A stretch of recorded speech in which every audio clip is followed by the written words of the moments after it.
जय भीम इंडिया में मैं चेतना आप सभी का स्वागत करती हूँ। बढ़ते हैं खबरों की ओर।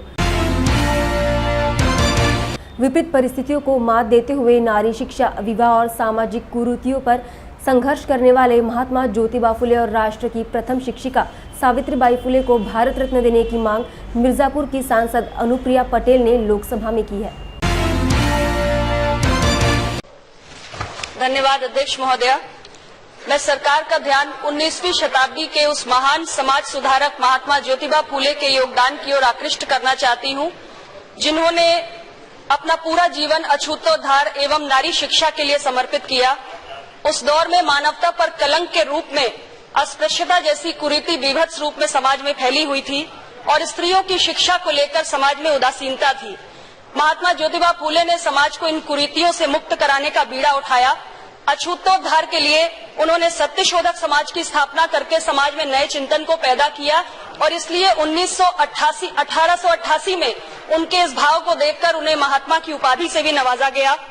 महिलाओं को बराबरी का अधिकार और सम्मान दिलाने के लिए उन्होंने पुणे में पहली बार भारत में नारी की शिक्षा के लिए पहला विद्यालय स्थापित किया और महिला शिक्षा के इस पुनीत कार्य में उन्होंने अपनी अर्धांगिनी, अपनी पत्नी माता सावित्रीबाई फुले को भी बढ़ चढ़कर हिस्सा लेने के लिए प्रेरित किया और दोनों दंपत्ति ने मिलकर समाज के भीतर तमाम अवरोधों और अपमानों का सामना से करते हुए विधवा पुनर्विवाह, बाल विवाह, कुप्रथा उन्मूलन और स्त्री शिक्षा की दिशा में निरंतर संघर्ष किया।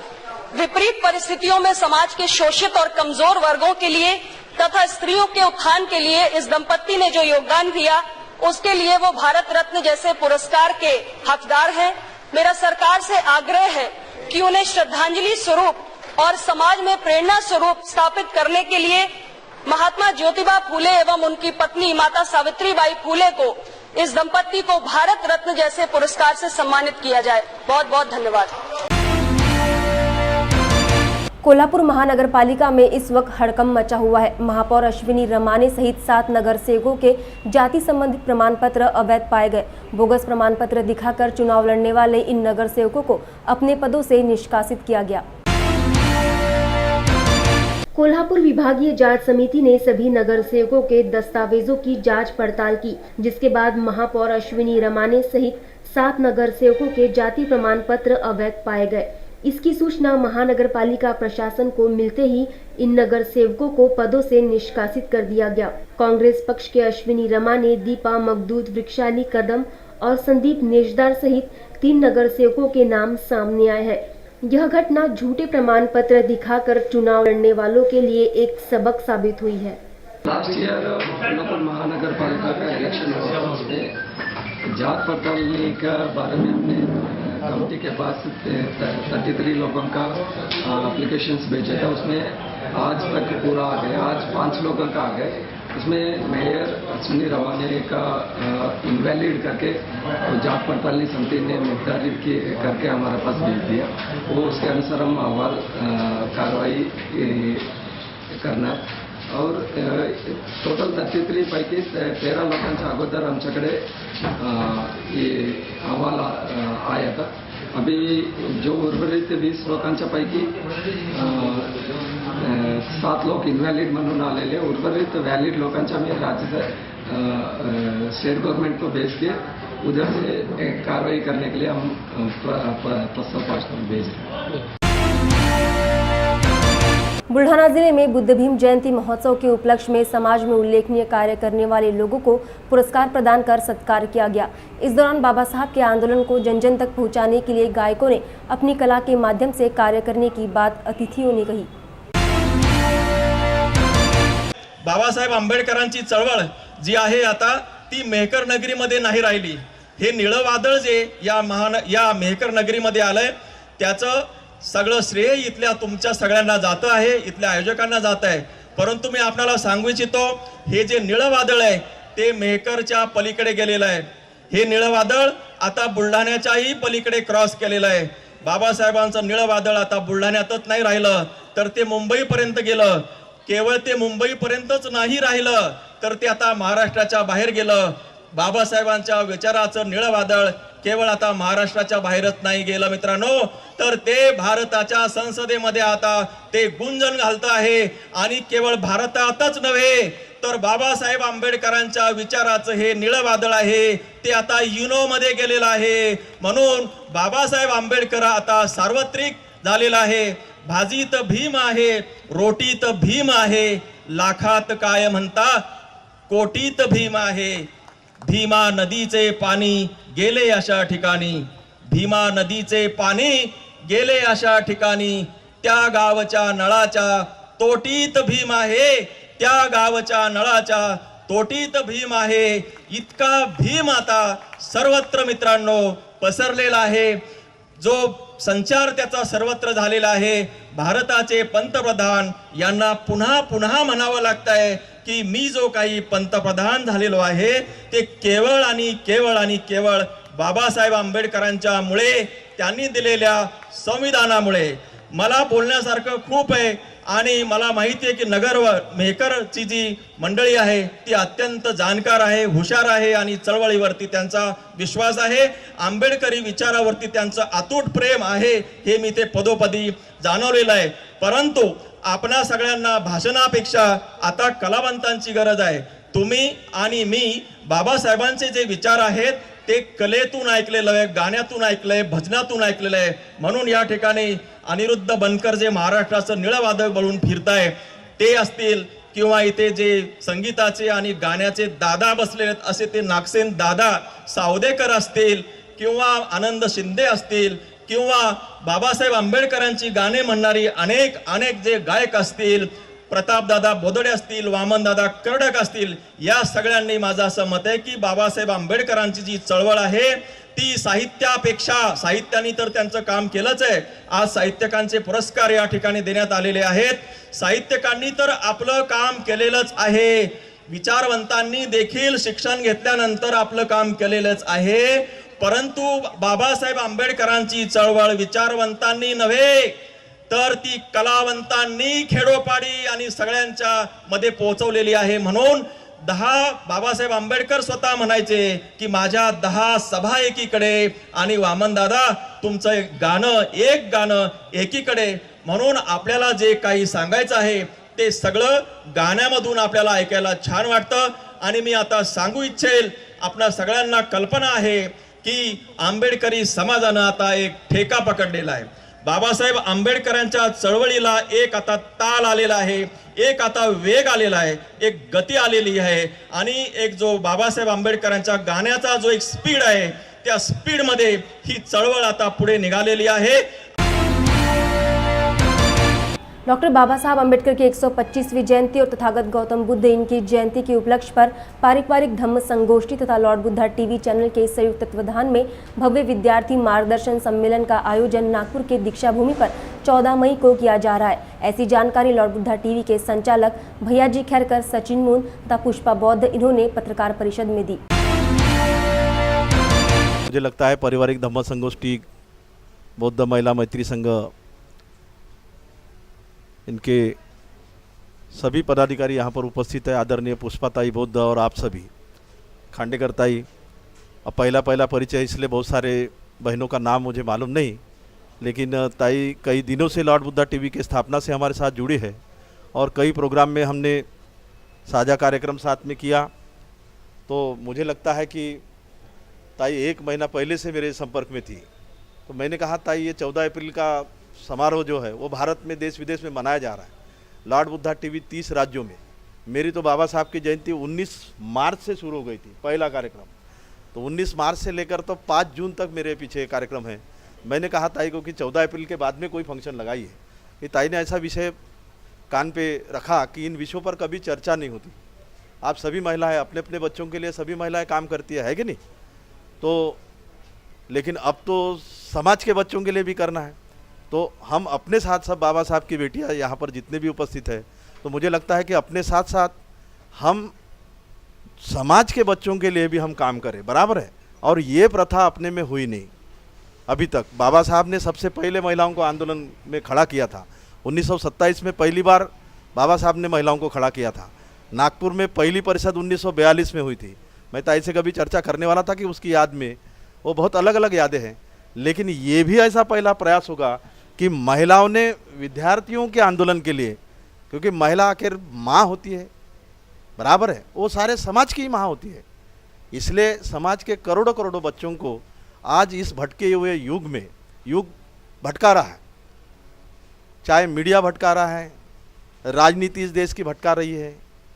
ये सारे भटकन में हमारे समाज के जो युवा वर्ग है और ख़ास करके विद्यार्थी कहाँ जाए, जिनके पास थोड़ा बहुत पैसा है या जिनके पालक जागरूक वर्ग में आते हैं, वो पालक अपने बच्चों को ठीक रास्ते से ठीक एजुकेशन दे पाते, लेकिन जिनके पालक अनपढ़ है, गंवार है, या शिक्षा नीति में जो भारत में बदलाव हो रहे, दुनिया में बदलाव हो रहे, वो नहीं जानते, ऐसे पालक बच्चे मार्गदर्शन के अभाव में अपने लाइफ को खो देते हैं।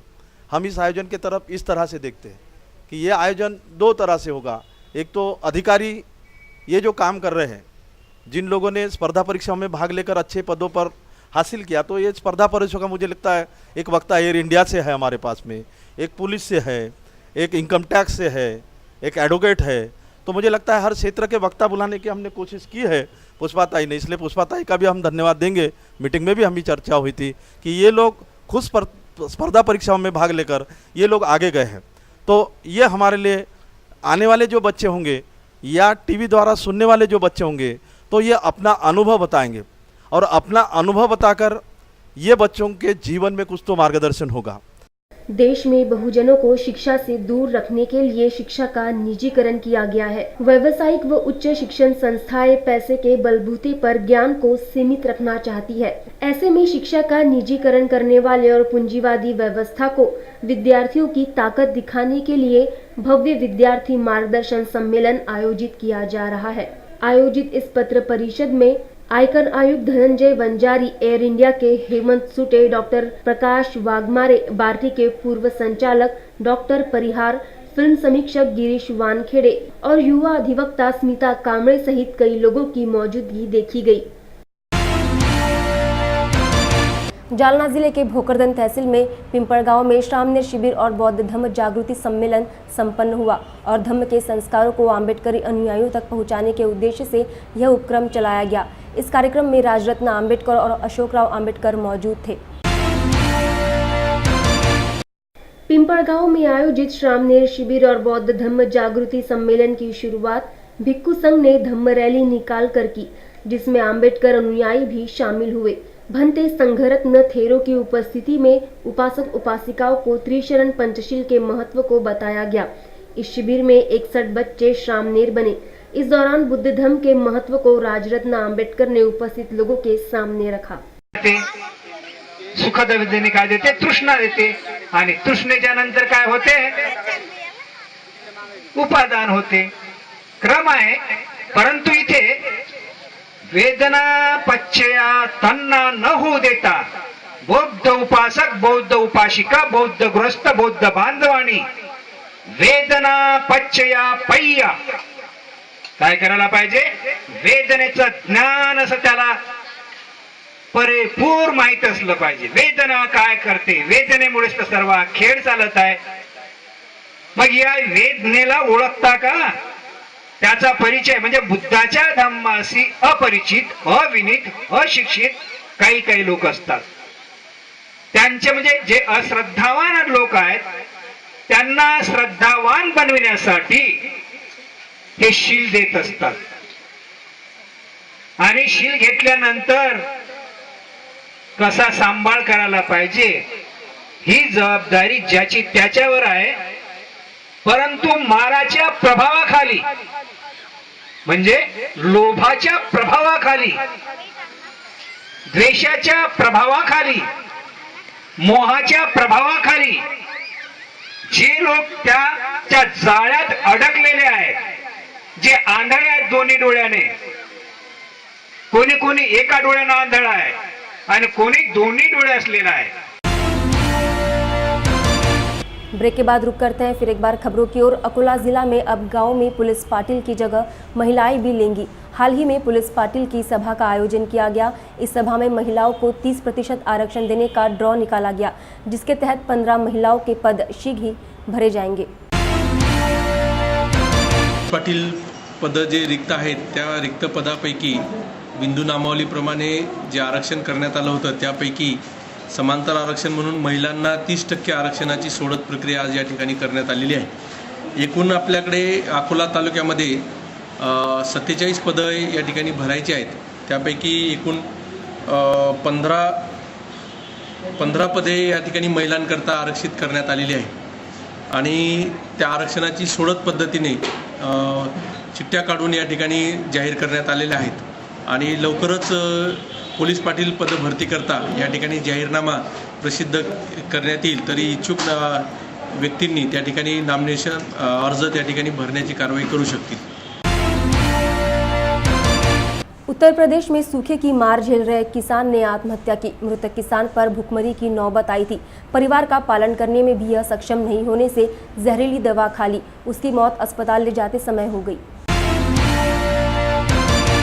देखने के बाद इनके दर्द हुआ सीने में और वहाँ से आए, एक मंदिर पड़ता है क्षेमनाथ मंदिर, वहाँ पर बैठने के बाद जो पुजारी थे उनको उनके घर पहुँचा दिए। इलाज कराने के लिए ले जा रहे थे, रास्ते में मृत्यु हो गई है। राज्य के 5000 केंद्रों पर MKCL की ओर से निःशुल्क स्किल डेवलपमेंट सहित कंप्यूटर के विभिन्न कोर्स का प्रशिक्षण 12 से 14 मई के दौरान छात्रों को दिया जाएगा। यह जानकारी नागपुर में आयोजित पत्र परिषद में दी गई। मे महिन्याच्या 12, 13 आणि 14 या तारखांना म्हणजे गुरुवार, शुक्रवार आणि शनिवार 12, 13, 14 मे हे 3 दिवस आपली महाराष्ट्रातली 5000 केंद्र ही MSCIT वेलकम या विनामूल्य अशा 3 दिवसाच्या अभ्यासक्रमासाठी खुली ठेवणार आहोत। त्याच्यामुळे आपल्या लोकप्रिय माध्यमातून आपण विद्यार्थ्यांना जे 10वी पास झाले, 12वी पास झाले अशा सर्व विद्यार्थ्यांना एक मनापासून आवाहन करावं की त्यांनी MSCIT वेलकम हा 3 दिवसाचा विनामूल्य असा अभ्यासक्रम त्या केंद्रामध्ये जाऊन त्याचा अनुभव घ्यावा। बुल्ढाना जिले के श्री कृष्ण नगर रहने वाले बकरी चरवाहा पर भालू ने हमला कर दिया। यह हमला उस समय हुआ जब 2 चरवाहा बकरियां चराने जंगल में गए थे। दोनों घायलों को सरकारी जिला अस्पताल में भर्ती किया गया, जिसमें से एक की हालत नाजुक बताई जा रही है। तालुका चिखली इस जगह जो हमारी गट ग्राम पंचायत है करवण की, उस गट ग्राम पंचायत में जो गांव है श्री कृष्ण नगर, उस गांव के जो 2 आदमी हैं, जो लड़के अपना जो शैली पालन का व्यवसाय करते हैं और शैली पालन के लिए जंगल में खेती में जो शैली पालन है वो करने के लिए गए थे और उन पे जो अश्वल है उन्होंने जो हमला किया, उस हमले में वो दोनों ही अतिशय बहुत बड़े गंभीर जख्मी हो गए और उनको जख्मी होने के बाद हमने उनको सामान्य रुग्णालय बुल्ढाना यहाँ पर भर्ती कराए और उनकी हालत जो अभी बहुत सीरियस है। मैं ग्राम करवण का सरपंच जगन्नाथ यादव इनको जो सविस्तर रितसर ऐसी जो माहिती दे रहा हूँ और हमारे जो सहकारी है प्रकाश जी समाधान चौहान जो हमारे साथ में है। ब्रेक के बाद फिर रुक करते हैं खबरों की ओर। बौद्ध धर्म में बोधि वृक्ष के महत्व को बनाए रखने के लिए औरंगाबाद की संस्था तथागत बुद्ध मेडिटेशन फाउंडेशन यह 15 सालों से काम कर रही है। तो आइए इस संस्था के अध्यक्ष राजेश भोसले से मुलाकात कर जानते हैं इनके कार्यों के बारे में। जय भीम दर्शकों, मैं चेतना हमारे इस खास शो में आप सभी का स्वागत करती हूँ। दर्शकों, तथागत गौतम बुद्ध ने 2500 साल पहले बोधि वृक्ष के नीचे बैठकर ज्ञान की प्राप्ति की थी। आज उसी बोधि वृक्ष को हम भूलने लगे हैं और इस बोधि वृक्ष की महत्ता को जानने के लिए औरंगाबाद की एक संस्था लगातार 15 वर्षों से काम कर रही है। जी हाँ, तथागत गौतम बुद्ध मेडिटेशन फाउंडेशन इस संस्था का नाम है और इस संस्था के संस्थापक अध्यक्ष राजेश भोसले सर आज हमारे साथ यहाँ मौजूद है। वो लगातार 15 सालों से इस संस्था के बारे में काम कर रहे हैं। तो आइए सीधे उनसे मुलाकात करते हैं। जय भीम सर। जय। आपका स्वागत है हमारे शो में। सर, आप बौद्ध धर्म के प्रचार के लिए कहे या फिर पर्यावरण के संरक्षण के लिए कहे और बोधि वृक्ष के माध्यम से लगातार आप एक आंदोलन चला रहे हैं, एक बुद्धिस्ट कल्चर को लेकर एक आंदोलन चला रहे हैं। तो सबसे पहले मुझे बताइए कि आपने जो फाउंडेशन की नींव रखी 15 साल पहले, तो इसका विचार आपके मन में कैसे आया? सबसे पहले जब अफ़गानिस्तान में लादेन ने तथागत भगवान गौतम बुद्ध के मूर्तियों की विटंबना की थी, तो उसके निषेध में हमने लादेन का एक पुतला जलाए थे। लेकिन जलाने के बाद में एक 2-3 घंटे तक मुझे अरेस्ट किया था पुलिस वालों ने। अरेस्ट करने के बाद में जब मैं घर पे गया तो दिमाग में ये चल रहा था कि तथागत भगवान गौतम बुद्ध ने पूरी दुनिया को शांति का संदेश दिया है, शांति के प्रचारक है, और इस तरीके से नहीं, उनके विचारों को अगर फैलाना है तो कुछ कंस्ट्रक्टिव काम करना पड़ेगा। तो वही विचारों को सामने रखते हुए ऐसा दिमाग में आया कि बोधि वृक्ष जहाँ पे उनको आत्मज्ञान की प्राप्ति हुई, अगर ये बोधि वृक्ष अगर हम लगाए, इसका प्रचार प्रसार करें, तो सही मायनों में आज की घड़ी के लिए जो आवश्यक है, जो पर्यावरण की इतनी बात हो रही है, जो दहशतवाद की इतनी बात हो रही है, तो उसके लिए ये अच्छा जवाब है। क्योंकि ये कृतिशील मूवमेंट है, इससे आम आदमी को ऑक्सीजन तो मिलेगा ही, लेकिन शांति की स्थापना होने के लिए सबसे अच्छा ज़रिया हमें उस वक्त ये लगा, बुद्धि वृक्ष ये लगा।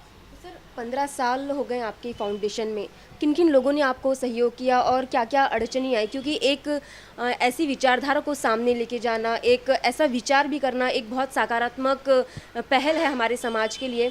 तो क्या समस्या आई और कौन कौन से कार्य अभी तक आपके फाउंडेशन ने किए हैं? सबसे पहले जब ये विचार आया कि बोधि वृक्ष लगाया जाए, तो आम आदमी को तो बोधि वृक्ष के वैज्ञानिक महत्व ही अभी तक मालूम नहीं है, पता नहीं है। चाहे वो बौद्ध धर्म में हो, हिंदू धर्म में हो, जितने भी धर्म है, बोधि वृक्ष पूजनीय है, लेकिन क्यों है इसके कारण अभी तक पता नहीं है। तो सबसे पहले तो हमने वो वैज्ञानिक कारण जनसामान्य को मालूम हो, वो कोशिश कर रहे हैं हम लोग। और अड़चनें तो बहुत सी आई, क्योंकि अभी भी अपने पास किसी चीज़ को अगर उठाए तो उसे कहीं ना कहीं जोड़ दिया जाता है, लेकिन धम्म और धम्म का ज्ञान ये सीमित नहीं है।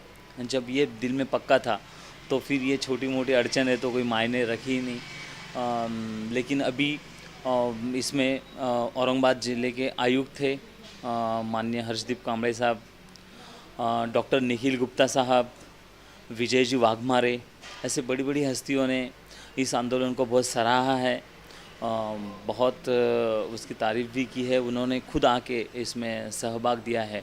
अभी तक 30,000 बोधि वृक्ष हमने बांटे हैं, लगाए हैं, लेकिन अब हमारा मिशन ये है कि हम एक ही दिन में, अभी बाबा साहब की जो 125वीं जयंती और रौप्य महोत्सव हमने अभी जस्ट मनाया, तब से हमने एक मिशन फिर हाथ में लिया है कि 1,25,000 बोधि वृक्ष हम जमा कर रहे हैं अभी आने वाली 14 अप्रैल तक, और एक ही दिन में हम 1,25,000 बोधि वृक्ष बांटने वाले हैं, जिसकी वजह से इसका प्रचार प्रसार ग्राउंड लेवल तक हो सके।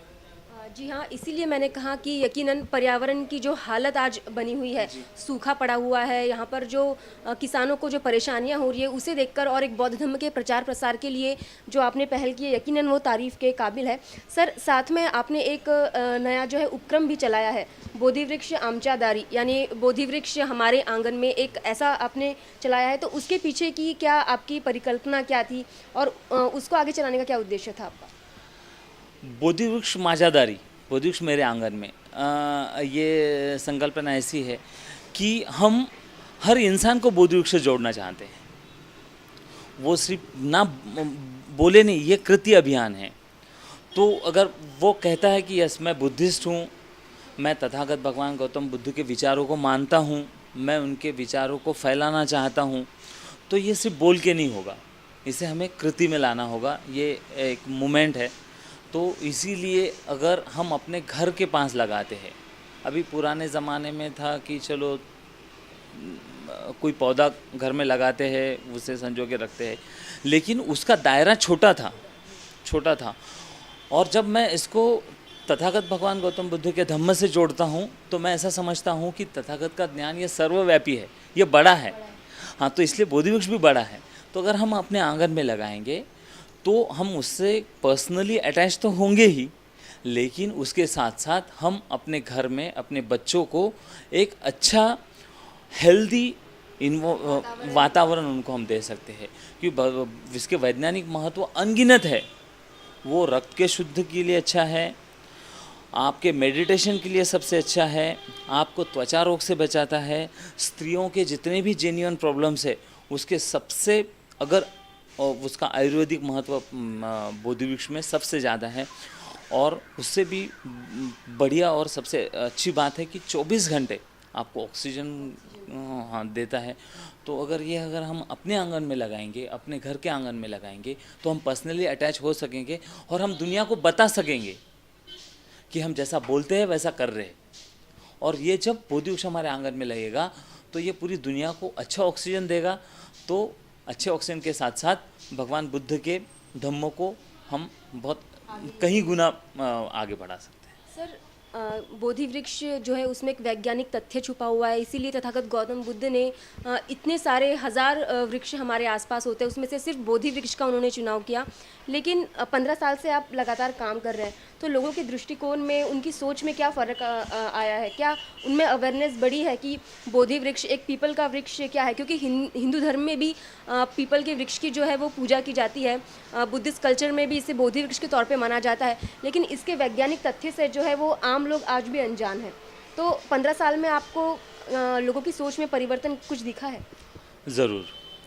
जैसा अभी हम बोल रहे हैं उनको जब बता रहे हैं, अभी तक मालूम नहीं था उनको सिर्फ इतना होता था कि ये पूजनीय है, मानते थे, लेकिन ये वैज्ञानिक तत्व उनको मालूम नहीं थे। लेकिन जैसे जैसे अभी हम उनको बोल रहे हैं इसके वैज्ञानिक तत्व के बारे में, तो बहुत ज़्यादा अवेयरनेस बढ़ रहा है। हमारे पास मांग होती है, फ़ोन करते हैं कि सर हमारे को बोधि वृक्ष चाहिए, क्योंकि ये आम नर्सरी में आप जाएंगे तो ये इतने आसानी से नहीं मिलेगा, क्योंकि लोग फलों के या फूलों के पौधे लगाने में ज़्यादा इंटरेस्टेड है। लेकिन बोधि वृक्ष जब वैज्ञानिक महत्व भी उन्हें मालूम पड़ रहा है तो बहुत अच्छा अवेयरनेस आ रहा है। जब हमको बोल रहे हैं कि आपके बच्चों के लिए, उनके मेडिटेशन के लिए, उनके ओवरऑल पर्सनैलिटी के लिए ये कितना उपयुक्त है, जैसी बातें उनको मालूम हो रही है, तो समाज के सभी वर्गों में से बहुत अच्छा रिस्पांस हमें मिल रहा है। दर्शकों, आपको बता दें कि राजेश भोसले सर ना सिर्फ पर्यावरण के लिए, बोधि वृक्ष के लिए काम कर रहे हैं, वो नौजवानों को भी तैयार करते हैं। वो पुलिस में, मिलिट्री में नौजवानों को प्रशिक्षण देते हैं, शारीरिक प्रशिक्षण देते हैं। तो सर, मैं कह सकती हूँ कि आप सिर्फ पर्यावरण के लिए एक अच्छा नहीं सोचते, बल्कि आप देश को बनाने के लिए जो नौजवानों को तैयार करते हैं।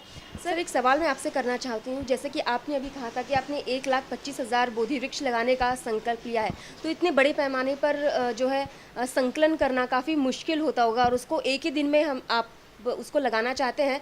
14 अप्रैल तक आप उसको संकलन कैसे करेंगे? क्या उसके लिए आपने किन किन लोगों का सहयोग लिया है? अभी तो सबसे पहले हमने इस पूरी संकल्पना को शब्दांकन कर लिया है एक ग्रीटिंग तौर पे, और एक फॉर्म हम बना रहे बोधि मित्र, बोधि वृक्ष लगाने के लिए बोधि मित्र हम जोड़ने का प्रयास हम कर रहे हैं। स्कूलों में, कॉलेजेस में, बस्तियों में, जहाँ पे भी इस विचारधारा से जुड़ने वाले लोग हैं उनके साथ में हम जा रहे, उन्हें इसका वैज्ञानिक महत्व बता रहे, उनसे फॉर्म भर के ले रहे।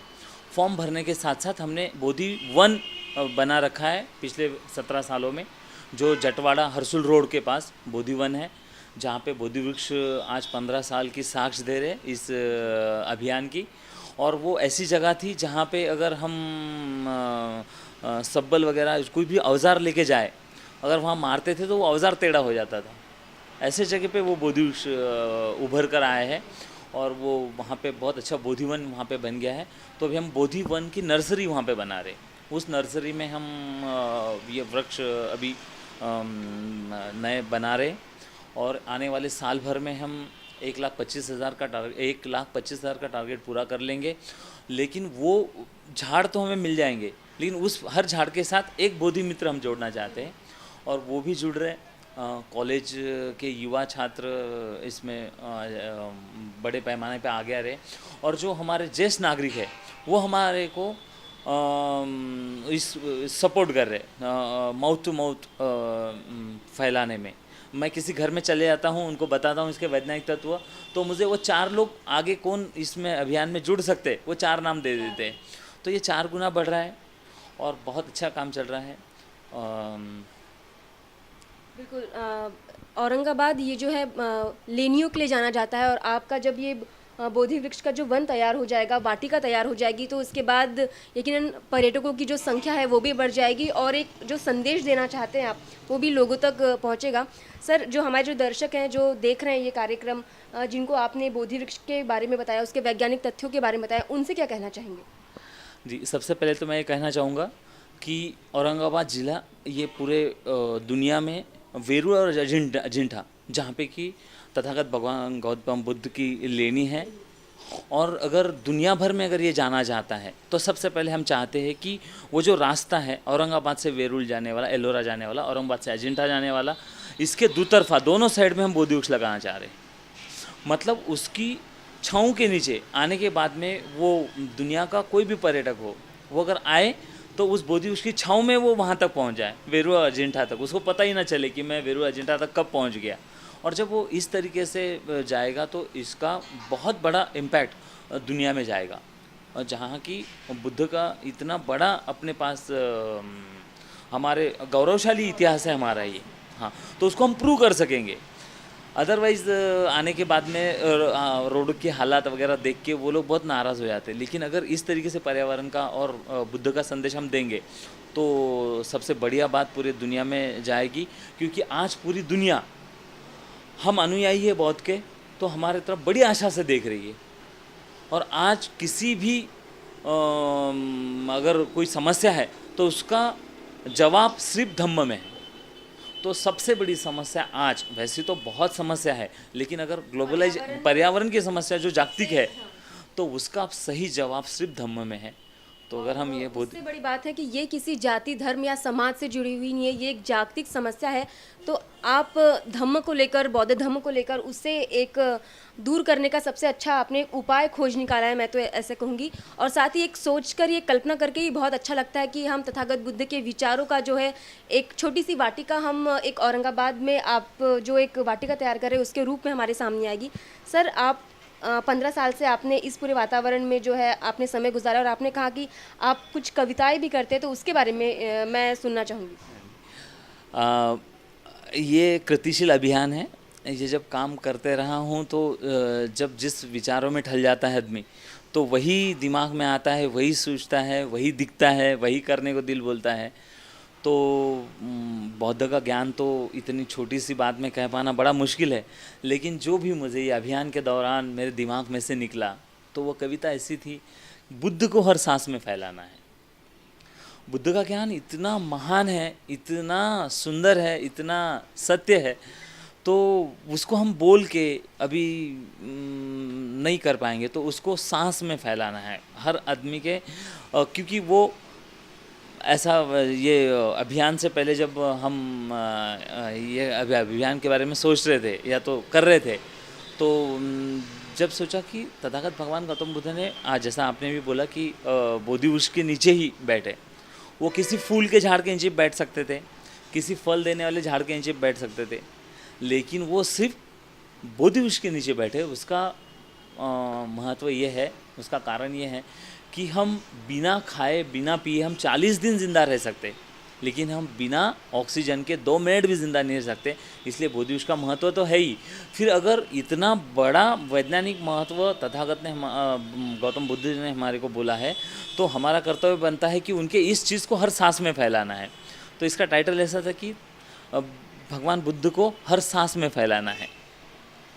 किसी के दिलो दिमाग में बुद्ध ऐसे उतर गए, किसी के दिलो दिमाग में बुद्ध ऐसे उतर गए कि उन्होंने वेरूळ अजिंठा बना दिया। वेरूळ अजिंठा जो बेजान पत्थर था, उस पत्थर को जिंदा बना दिया उन लोगों ने। मतलब उनके दिलो दिमाग में बुद्ध ऐसे उतर गए थे कि उनको किसी ज्ञान पढ़ने की ज़रूरत नहीं थी, वो उनके नस नस में सिर्फ बुद्ध बुद्ध और बुद्ध ही था। तो उनके दिलो दिमाग में बुद्ध ऐसे उतर गए कि उन्होंने वेरूळ अजिंठा बना दिया, और किसी ने आजमा लिया तो जापान, कोरिया, थाईलैंड बना लिया। मतलब उन्होंने विचारों से भगवान बुद्ध को ऐसा आजमा लिया कि उन्होंने जापान, आज पूरी दुनिया पे अगर हम बोलते हैं कि अमेरिका पूरी सुपर पावर है, लेकिन वो सुपर पावर अगर किसी से डरती है तो जापान से, और जापान का बेस है तथागत भगवान गौतम बुद्ध। विध्वंसक नहीं, क्रिएटिव है, शांति का है, इसीलिए अमेरिका सुपर पावर होके भी जापान से डरता है। तो इसी में यही बोलने का प्रयास कर रहा हूँ कि किसी के दिलो दिमाग में बुद्ध ऐसे उतर गए, उन्होंने वेरू अजिंठा बना दिया, किसी ने आजमा लिया तो जापान, कोरिया, थाईलैंड बना लिया, और हमने अपना लिया तो भारत का संविधान बना लिया। बहुत ही खूब, एक बहुत ही सुंदर आपने कविता पेश कर बताया। हमने अपना लिया तो भारत का संविधान बना लिया। बाबा साहब ने जब उनके दिमाग में आया धर्मांतर की बात, उन्होंने सोची तो दुनिया के पूरे धर्म, जाति धर्म का उन्होंने पढ़ाई की, अवलोकन किया, उसकी स्टडी की, और बाद में आखिरी में आके उस विद्वान, उस पूजनीय बाबा साहब ने धम्म को चुना, क्योंकि धम्म में उतनी ताकत थी, और फिर उसका नतीजा हमारे को संविधान दिख रहा है। तो हमारा कर्तव्य बन जाता है कि इस चीज़ को हम आगे ले जाए, उस चीज़ को आगे इस तरीके से ले जाना है कि किसी के दिलो दिमाग में बुद्ध ऐसे उतर गए कि उन्होंने वेरू अजिंठा बना दिया, किसी ने आजमा लिया तो जापान, कोरिया, थाईलैंड बना लिया, हमने अपना लिया तो भारत का संविधान बना लिया। अब हमको बुद्ध को अपनाना है ना आजमाना है, अब हमको बुद्ध को अपनाना है ना आजमाना है, ना दीवारों पे सजाना है, ना ड्राइंग रूम में बिठाना है। अब तो एक ही मकसद है हमारा, बोधि वृक्ष के माध्यम से तथागत भगवान गौतम बुद्ध को हर सांस में फैलाना है।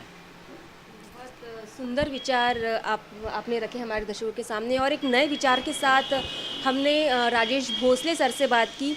ऐसे ही नए नए विचारों के साथ हम बात करते रहेंगे, और आखिरी में बस इतना ही कहना चाहूँगी कि शायद अगर भगवान गौतम बुद्ध के विचारों का एक पर्यावरण से परिपूर्ण, एक बोधि वृक्ष से परिपूर्ण एक वातावरण अगर निर्माण होता है, तो ये सिर्फ एक धर्म, एक संस्थान के लिए नहीं, बल्कि पूरे विश्व के लिए एक बहुत ही अच्छा संदेश होगा, एक बहुत ही अच्छी विचारधारा होगी। इसी के साथ आपसे इजाज़त चाहूँगी, और ऐसे ही कुछ नए लोगों के सामने आपको पेश करूँगी। तब तक के लिए मुझे इजाज़त दीजिए। जय भीम। जय भीम। आज की जय भीम इंडिया में फ़िलहाल इतना ही, फिर होगी मुलाकात, तब तक के लिए दीजिए इजाज़त। जय भीम।